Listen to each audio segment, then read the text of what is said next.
আজকের ভিডিওতে আমি আপনাদের করে দেখাবো সুজি দিয়ে ইনস্ট্যান্ট ইডলির রেসিপি, যেটা আপনারা খুবই সহজে কম সময় ও কম উপকরণ দিয়ে বাড়িতেই বানিয়ে নিতে পারবেন। এটা ঠিক এতটাই স্পঞ্জি হবে আর খেতেও কিন্তু অসাধারণ লাগবে। আর এই ইডলির রেসিপির সাথেই থাকছে একটা সিম্পল চাটনির রেসিপিও। আশা করি এই দুটো রেসিপি আপনাদের নিশ্চয়ই ভালো লাগবে। তাহলে চলুন আর দেরি না করে রেসিপিটা শুরু করা যাক।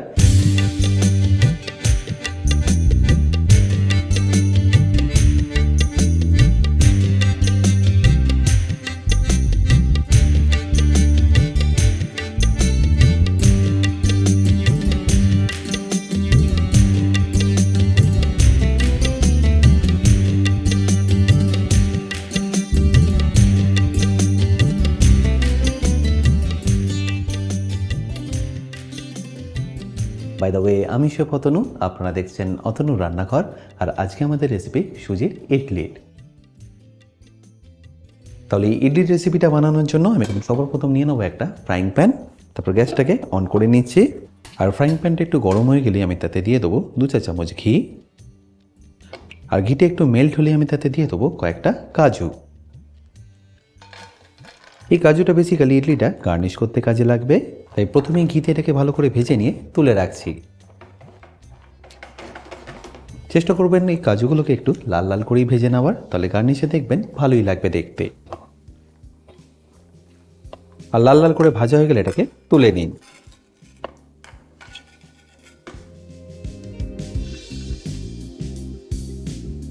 এবার এই একই ঘিয়ের মধ্যে আমি এখানে দিয়ে দেবো ফোড়নে সবার প্রথম 1 চা চামচ কালো সর্ষে।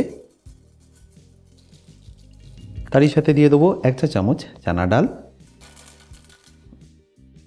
আর এরই সাথে দিয়ে দেবো 1 চা চামচ উড়দ ডাল বা বিউলির ডাল। আর তারপর এটাকে ভালো করে একবার মিশিয়ে নেবো যতক্ষণ না ডালগুলো একটু লাল লাল হয়ে ভাজা হয়ে যাচ্ছে। এবার এই ডাল থেকে যখনই দেখবেন ফ্লেভারটা ছেড়ে দিয়েছে আর এরকম লাল লাল হয়ে ভাজা হয়ে গেছে, তখন এখানে দিয়ে দিন 1 চা চামচ হিং। তো সেটাকে একবার ভালো করে মিশিয়ে নিন। আর মেশানো হয়ে গেলে দিয়ে দিতে হবে এখানে কুচনো আদা 1 চা চামচ। তারই সাথে ঝালের জন্য কাঁচা লঙ্কা 1 চা চামচ আর অল্প একটু কারি পাতা ফ্লেভারের জন্য। তারপর ভালো করে এটাকে একবার মিশিয়ে নিন। আর ভালো করে মেশানো হয়ে গেলে দিয়ে দিন এখানে 2 কাপ সুজি।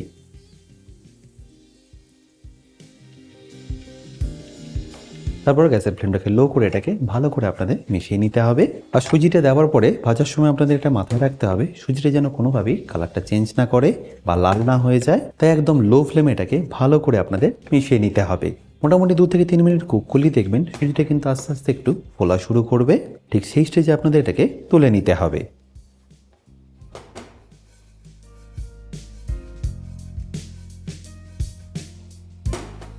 এরপর যখনই দেখবেন সুজিটা আগের থেকে একটু ফুলে গেছে, তখন এটাকে তুলে নিয়ে একটা বোলের মধ্যে রেখে দিন।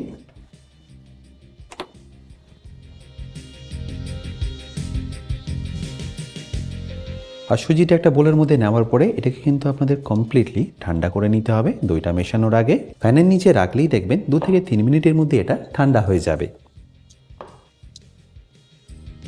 এবার সুজিটা ঠান্ডা হয়ে যাওয়ার পরেই আমি এর মধ্যে দিয়ে দেবো টক দই।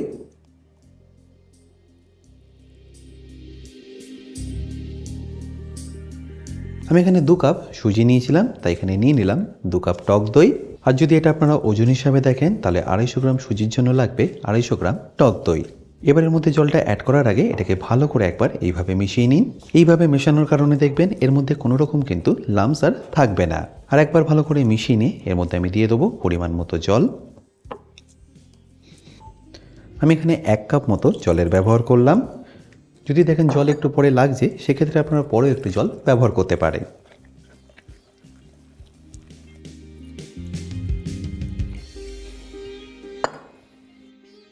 টেক্সচারটা দেখুন ঠিক আপনাদের এরকম রাখতে হবে। এখন একটু পাতলা মনে হলো, পরে দেখবেন এটা বেশ অনেকটাই কিন্তু গাঢ় হয়ে যাবে। আচ্ছা, এবার এটাকে আমি এইভাবেই ঢাকা দিয়ে রেখে দেবো 15 থেকে 20 মিনিটের জন্য। আর এটা যতক্ষণ রেস্টিংয়ে আছে ততক্ষণ আমি আপনাদের এখানে একটা চাটনির রেসিপিও বানিয়ে দেখাচ্ছি। আর চাটনিটা বানানোর জন্য আমি এখানে নিয়ে নিলাম একটা মিক্সিং জার। আর মিক্সিং জারটা নেওয়ার পরে সর্বপ্রথম আমি এর মধ্যে দিয়ে দিচ্ছি নারকোল।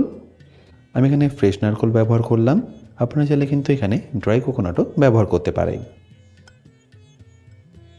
এরপর দিয়ে দেবো অল্প একটু পুদিনা পাতা, তারই সাথে সামান্য একটু ধনে পাতা। তারই সাথে দিয়ে দিচ্ছি ঝালের জন্য কয়েকটা কাঁচা লঙ্কাও। তাছাড়াও যাবে অল্প একটু আদা কুচি। এছাড়াও দিয়ে দিচ্ছি অল্প একটু ভুনা চানা ডাল। কিছুই নয়, চানা ডাল বা ছোলা ডালটাকে এইভাবে একটু হালকা ড্রাই রোস্ট করে নেবেন। এরপর দিয়ে দেবো 1 চা চামচ চিনি, সাথে যাবে স্বাদ মতো নুন, আর চটপটা করার জন্য অল্প একটুখানি আমি বিট নুনও ব্যবহার করব। এবার এখানে দিয়ে দিচ্ছি কয়েক কোয়া রসুন, বাট রসুনটা কিন্তু একদমই অপশনাল, আপনি যদি না দিতে চান তাহলে নাও দিতে পারে। এরপর দিয়ে দেবো 1/2 চা চামচ মতো তেঁতুলের পাল্প, তারপর পরিমাণ মতো জল দিয়ে এটাকে ভালো করে একটা স্মুথ পেস্ট রেডি করে নিন।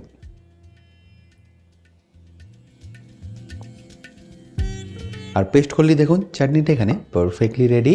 এবার এর উপরে একটা তরকা দিয়ে আপনাদের এটাকে রেডি করে নিতে হবে। তার জন্য একটা তরকা প্যান নিয়ে আমি গ্যাসটাকে অন করে নিচ্ছি। তারপর এর মধ্যে দিয়ে দিচ্ছি সাদা তেল। এবার তেলটা একটু গরম হয়ে গেলেই আমি তার মধ্যে দিয়ে দেবো 3-4টে শুকনো লঙ্কা।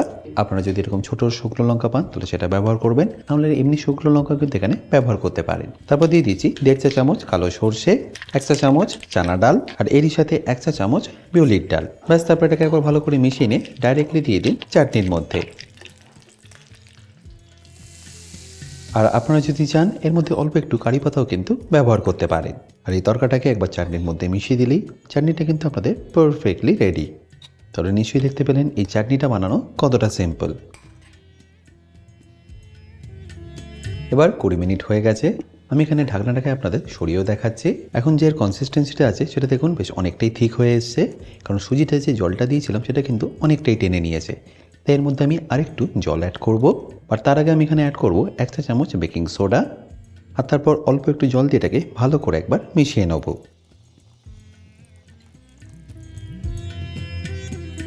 এই সোডাটা দেওয়ার কারণে দেখবেন ইডলিগুলো খুব ভালোভাবে ফুলবে। আচ্ছা, এবার এখানে দিয়ে দিচ্ছি স্বাদ মতো নুন আর খুব সামান্য চিনি। আর ইডলিগুলোকে ফাইনালি মোল্ডে দেওয়ার আগে আমি এখানে অ্যাড করব অল্প একটু ধনেপাতা।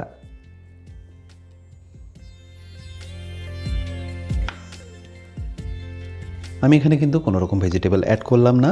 আপনারা চাইলে কিন্তু এই ইডলির মধ্যে কুচিয়ে ভেজিটেবল ব্যবহার করতে পারে। ব্যাস, এবার এটাকে ভালো করে মিশিয়ে নিচ্ছি।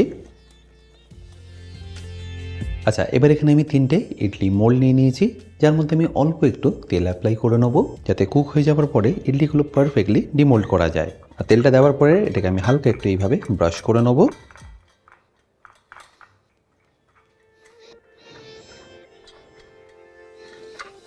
আর তেলটা অ্যাপ্লাই করার পরে এইভাবে একটা করে কাজু মোল্ডের মধ্যে দিয়ে দিন।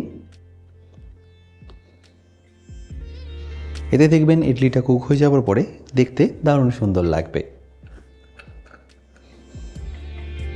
এবার এর উপরে আপনাদের একটু একটু করে ইডলির ব্যাটারটাকে দিয়ে দিতে হবে। আর ব্যাটারটা কিন্তু আপনারা পুরোটা ভর্তি করে দেবেন না, কারণ কুক হয়ে যাওয়ার পরে ইডলিটা কিন্তু সাইজে অনেকটাই ফুলে যাবে। এবার এই একইভাবে আমি বাকিগুলোকেও রেডি করে নিচ্ছি। আচ্ছা, এখানে বলে রাখি, আপনারা যারা এখনও আমার অতনু রান্নাঘরের অ্যাডভান্স কুকিং কোর্সটা নেননি তারা নিয়ে নিতে পারেন আমার নিজস্ব ওয়েবসাইট www.otonurannakar.com থেকে। এই কোর্সটা মেনলি রেস্টুরেন্ট স্টাইল খাবারের ওপর। রেস্টুরেন্টে কি গ্রেভি বা কি সস বানিয়ে রাখে, যার জন্য আপনাদের 10 থেকে 15 মিনিটের মধ্যেই এই খাবারটা পরিবেশন করতে পারে, সেই সব কিছু আমি শিখেছি এই অ্যাডভান্স কুকিং কোর্সে। এই কোর্সের লিঙ্ক আমি যদিও ডিসক্রিপশন বক্সে দিয়ে রেখেছি, তাও বলে রাখি, কিন্তু যদি আপনাদের কোনো রকম অসুবিধা হয় আমার সাথে এই হেল্পলাইনে যোগাযোগ করতে পারেন। এবার ইডলি স্টিমারের মধ্যে দেখুন আমি জলটা কিন্তু আগে থেকেই ভরে নিয়েছি আর গরমও করে নিয়েছি।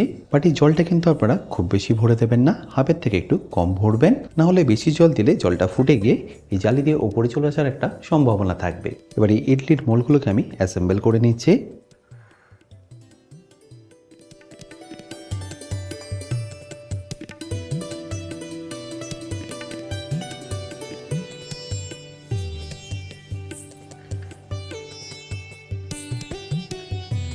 আর ইডলির মোলটা অ্যাসেম্বল হয়ে গেলে এটাকে কেয়ারফুলি তুলে নিয়ে স্টিমে এইভাবে বসিয়ে দিন। এবার এটাকে ঢাকা দিয়ে এইভাবে স্টিমে রেখে দিন 12 থেকে 15 মিনিটের জন্য। আর 12 থেকে 15 মিনিটের মধ্যেই দেখবেন এটা একদম পারফেক্টলি রেডি হয়ে যাবে। আচ্ছা, এখানে বলে রাখি, আপনারা যারা অতনু রান্নাঘরে ইউটেন্সিলগুলো কিনে নিতে চাইছেন, লিঙ্ক আমি ডেসক্রিপশন বক্সে দিয়ে রেখেছি। অ্যামাজন থেকে সেটা আপনারা ইজিলি কিনে নিতে পারবে। এখন মোটামুটি 5 থেকে 7 মিনিট হয়ে গেছে। নিশ্চয়ই দেখতে পাচ্ছেন কতটা পারফেক্টলি ইডলিগুলো ফুলে যাচ্ছে। এবার 12 থেকে 15 মিনিট হয়ে গেছে, আমি গ্যাসটাকে বন্ধ করে দিচ্ছি আর ঢাকনাটাকে আপনাদের সরিয়ে দেখাচ্ছি।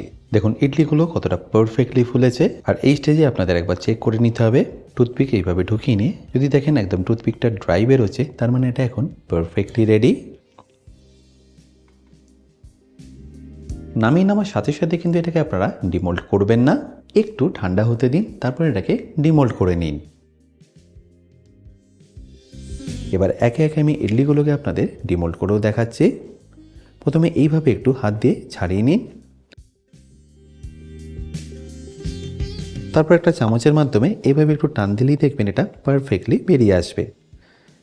দেখুন, এবার একে একে আমি বাকিগুলোকেও ডিমোল্ড করে নিচ্ছি।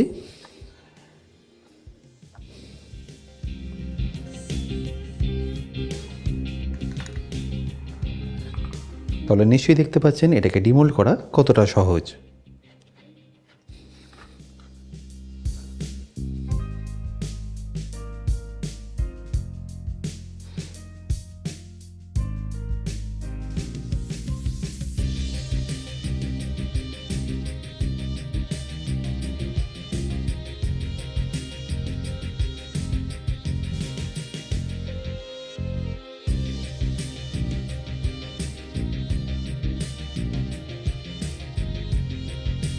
আশা করি সম্পূর্ণ রেসিপিটা আপনাদের নিশ্চয়ই ভালো লেগেছে। আর যদি ভালো লেগে থাকে অতি অবশ্যই কিন্তু আমাকে কমেন্টে জানাতে ভুলবেন না।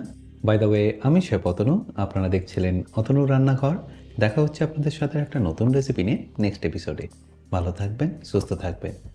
আচ্ছা দেখুন এটা কতটা সফট হয়েছে, আর ভেতর থেকে দেখুন কতটা জালিদার হয়েছে।